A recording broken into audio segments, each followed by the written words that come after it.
Merci, Madame la chef. Je reconnais maintenant pour son intervention le leader du deuxième groupe d'opposition. Merci, Madame la Présidente. J'ai bien apprécié les références omnipotentes et omniscientes, mais je vais essayer de nous ramener un petit peu plus sur terre parce que c'est ce que le gouvernement fait aujourd'hui. Aujourd'hui, le gouvernement Legault nous sert un scénario qu'on connaît trop bien. Vous le connaissez trop bien, vous aussi, Madame la Présidente. Un bâillon. Un autre bâillon, cette fois-ci assorti d'une loi spéciale. Une autre démonstration qu'on ne sait plus gouverner autrement que par la force du côté du gouvernement. Projet de loi numéro 2 qui sera déposé officiellement en Chambre, qu'on a eu accès, Madame la Présidente, 214 articles, 113 pages.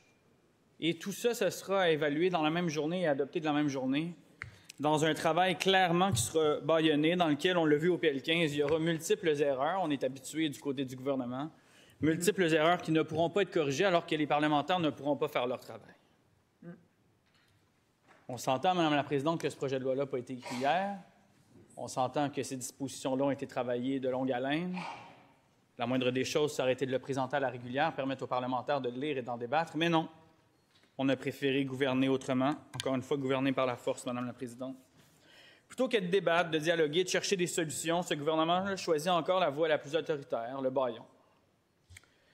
Et pas n'importe lequel, le 8e bâillon en 7 ans, ça devient une habitude, Madame la Présidente, une horrible habitude, qui s'est intensifiée en fin de parcours. On a connu Stablex récemment, on a connu le 69 récemment, on connaît celui-ci encore une fois. Vraisemblablement, tic-tac, l'horloge, les 12 coups de minuit s'en viennent.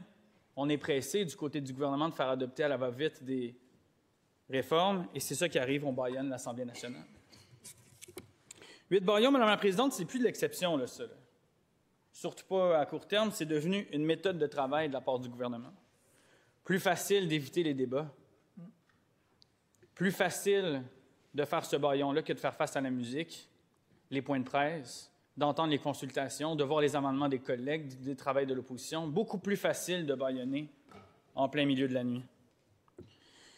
Cette fois-ci, c'est pour imposer une loi spéciale contre les médecins. Cette fois-ci, parce qu'il y en a eu tant d'autres. Une loi spéciale, Madame la Présidente, c'est toujours un aveu d'échec.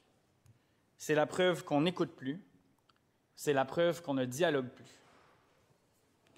Madame la Présidente, cette loi spéciale, ce n'est pas seulement une attaque contre les médecins, c'est aussi une façon bien commune pour le gouvernement d'essayer de changer le narratif des dernières semaines, puis de détourner l'attention des vraies crises et de tous les fiascos qui, jour après jour, afflige ce gouvernement. Cette tentative de changer l'histoire de ce qui se passe partout au Québec, la crise du logement, la crise de l'itinérance, la crise du coût de la vie, la hausse du panier d'épicerie, la dégradation de nos services publics, et j'en passe. Ça fait bien l'affaire du gouvernement d'être ici aujourd'hui à parler de sa réforme et de son bâillon, plutôt que du désastreux bilan et de l'absence complète de propositions de ce gouvernement-là pour régler la crise du logement et la crise de l'itinérance. C'est ça, la véritable portée politique pour le gouvernement du projet de loi 2. Ça sert aussi à détourner le regard de millions, de centaines de millions de dollars de fonds publics évaporés dans des projets mal ficelés, comme Nordvolt, comme Saclic, comme les autres. Beaucoup plus utile pour eux de parler de ça que de revenir sur Airbus, sur Nemaska Lithium, sur Lion Électrique, sur leurs 16 milliards de déficit. Beaucoup plus intéressant d'identifier quelqu'un d'autre de responsable que de faire face à ses propres échecs, Madame la Présidente. Partout, le même constat. Un gouvernement qui signe des chèques sans transparence, sans garantie, et qui refuse ensuite d'en assumer les conséquences. Madame la Présidente, pendant que les milliards se volatilisent, ce gouvernement préfère changer le sujet, détourner le regard et se fabriquer des ennemis. C'est un vieux réflexe. Trouver un ennemi, Madame la Présidente, créer une bataille symbolique. C'est connu, on la connaît, la chanson. Et qui était le coupable parfait? Les médecins, bien sûr. Donc, Madame la Présidente, ce n'est pas un projet de loi pour les Québécois et les Québécoises. On le sait très bien, on a joué dans les réformes de santé, là, dans le PL15, j'y reviendrai. Il n'y a pas davantage de services pour les Québécois et les Québécoises. Ce n'est pas un projet de loi pour les Québécois et Québécoises, c'est un projet de loi pour la CAQ. Un projet de loi pour sauver les apparences d'un gouvernement à bout de souffle, incapable d'assumer ses erreurs, incapables de dialoguer puis de négocier. Et tout cela sous le couvert de sauver le système de santé. Mon collègue l'a rappelé, si c'était si important puis si c'est une priorité réelle selon eux, le projet de loi 106 pour sauver le système de la santé, comment se fait-il qu'il n'a été jamais rappelé? Comment se fait-il que cette réforme-là arrive à bout de souffle en dernier parcours? Poser la question, c'est y répondre. Chez nous, on y voit plutôt la poursuite du travail de destruction du système public que le gouvernement et d'autres avant lui ont entrepris pendant des années. Pousser à bout les médecins, les pousser à bout là, au point tel où ils quittent le public, c'est ce qu'on entend, pour aller au privé. Finalement, ça fait probablement bien l'affaire du gouvernement, du tout au privé. Madame la Présidente, on se rappellera le projet de loi 15, j'en ai parlé tantôt, adopté aussi sous le bâillon de tiens. C'était censé être une grande réforme, une promesse d'amélioration du système de santé. Ça va faire 2 ans, là. 2 ans. Et aujourd'hui, le réseau est encore plus lourd, plus centralisé que jamais. Les urgences débordent. Des centaines de milliers de personnes n'ont toujours pas de médecin de famille. J'ai pas de médecin de famille, Madame la Présidente. Et les professionnels du réseau de la santé sont à bout de souffle. Maintenant, parce que leur réforme ne livre rien, le gouvernement cherche encore des coupables. Plutôt que d'assumer ses erreurs, il invente une nouvelle bataille. Mais les Québécois et Québécoises ne sont pas dupes, Madame la Présidente. Ils ont clairement vu le jeu du gouvernement. Et ils n'oublieront jamais qui était au pouvoir pendant ces crises et ces crises qui se sont multipliées puis qui se sont aggravées. À force de gouverner comme ça, à coup de bâillon, le gouvernement fragilise la confiance du public envers le Parlement. Il fragilise aussi le réseau public qu'il prétend vouloir sauver. Parce que ce gouvernement-là, Madame la Présidente, qui a entrepris de bafouer les contre-pouvoirs les uns après les autres. Jamais dans l'histoire récente du Québec, on aurait eu autant à faire à un gouvernement qui a peu de respect pour l'État de droit, nos institutions démocratiques et la Charte québécoise des droits et libertés. Multiplie les clauses dérogatoires, multiplie les clauses de non-poursuite. Et pendant que le premier ministre parle de loi et l'ordre et d'efficacité, en réalité, c'est la démocratie qu'on étouffe un petit peu plus chaque jour.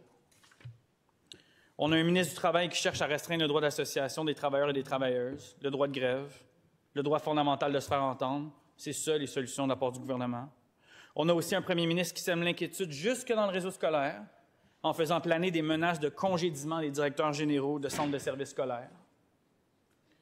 Et voilà aujourd'hui qu'on apprend même que les fonctionnaires du ministère de la Santé sont forcés au silence sur cette réforme controversée de la rémunération des médecins.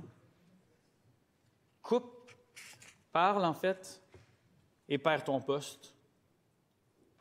C'est comme ça qu'on gouverne de la part du gouvernement. Surtout, ne posez pas de questions à l'interne. Surtout, ne remettez pas en question les réformes, sans quoi vous serez remerciés. Parce qu'il n'y a pas de place à la dissidence. Quand le bâillon là, s'applique jusque dans la fonction publique, la propre fonction publique du gouvernement, qui se voit obligé de sortir dans les médias pour révéler ces dérives-là, pour qu'on en soit consciente ici, puis qu'on puisse ramener leur voix jusque dans l'Assemblée nationale, c'est qu'on a franchi un cap très inquiétant. Pas besoin de se poser la question longtemps, à savoir pourquoi chaque parti d'opposition, depuis les dernières semaines, ont obtenu des copies de contrats, des pré-projets de loi, des informations à l'effet qu'on s'apprêtait à couper l'aide sociale chez les demandeurs d'asile, par exemple. Posez-vous là cette question. C'est la machine propre du gouvernement qui n'y fait plus confiance, comme l'ensemble de la société québécoise. Les 3 députés caquistes démissionnaires, je l'ai dit tantôt, Madame la Présidente, se sont sentis délivrés, libérés, on connaît la chanson, libérés de leur prison. Enfin, ils ont retrouvé leur droit de parole. Et je me demande combien, en lisant cet article-là, de l'autre côté de la Chambre, se sont reconnus. J'ai l'impression que plusieurs voudraient regagner leur droit de parole, Madame la Présidente. Mais non, on connaît la façon de traiter du gouvernement. Parle et tu perdras ton poste. Il est là tout le problème, Madame la Présidente. On affaiblit la démocratie et ça continue aujourd'hui. Le gouvernement n'accepte plus la contradiction. Il élimine les contre-pouvoirs. Il a recours aux clauses dérogatoires quand ça ne fait pas son affaire pour se soustraire à ses obligations constitutionnelles. Il met en péril la confiance des citoyens et des citoyennes envers leurs institutions. Et aujourd'hui, il nous sert, et on est supposé commenter ça, dans l'heure, un projet de loi de 113 pages, 214 articles, et on est supposé, nous, parlementaires, adopter ça dans la journée. Madame la Présidente, ce projet de loi-là, il n'améliorera en rien le réseau de la santé. Encore une fois, on l'a déjà vu, ce film-là. On a déjà joué dans ce film-là. Les Québécois et les Québécoises, ils n'ont pas besoin d'un gouvernement qui cherche des coupables, Madame la Présidente. Ils ont besoin d'un gouvernement qui cherche des solutions. Et décidément, ce gouvernement-là a abandonné. Merci. Merci, Monsieur le député de Saint-Henri-Sainte-Anne.